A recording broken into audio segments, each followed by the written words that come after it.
Welcome to the 3-step guide to thrive at work and create a loving home. When you think about it, life is like a garden.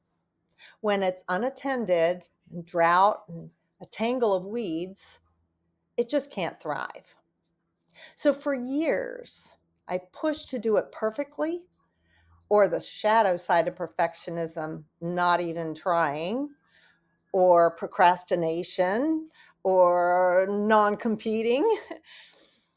Maybe that sounds like you. And when I began to listen to my needs and nurture myself, everything changed.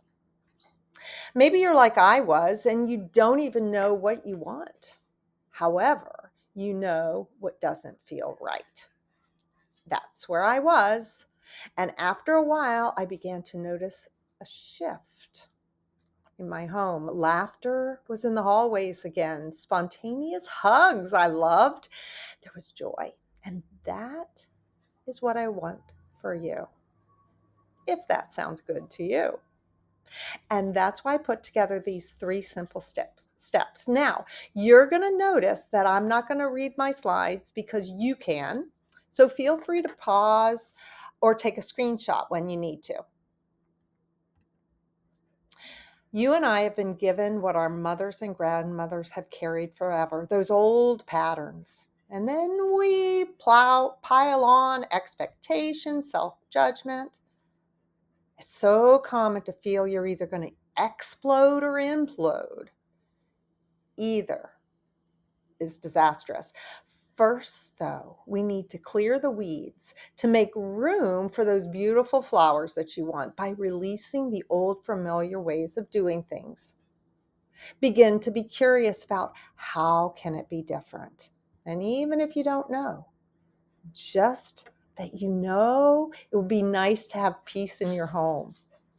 So, your body is fabulous about letting you know when something is wrong. Pain, tension, mind chatter, illness, all of these are ways telling you that something is off. So right now, just notice. Just notice. Step 2.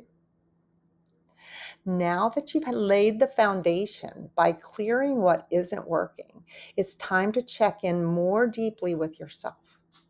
Put down some deep roots so your resilience is strong. And make sure that you have the space to grow. Take time to enhance your strength with daily practice about what feels good to your body, your mind, and soothes your emotions. Stay on top of your practice. Step 3. What you've learned works for you. Do it every day. This creates new habits. And sure, sometimes you'll slip, but you always come back when you notice what feels best to you. And with this new sense of inner control, you will find you can control your outer world more effectively. And when things get a little bit wonky, because they will, you can still feel steady and have that undercurrent of joy. Bring yourself back to what you've cultivated within you.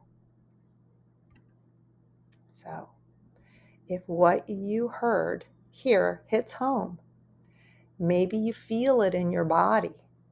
Maybe you hear a quiet yes, or feel a sense of peace and calm, or even a longing for something different. I'd love to talk with you, and together we will see if I may have learned some of the answers you are seeking. Thanks for your time, and I hope to meet you soon.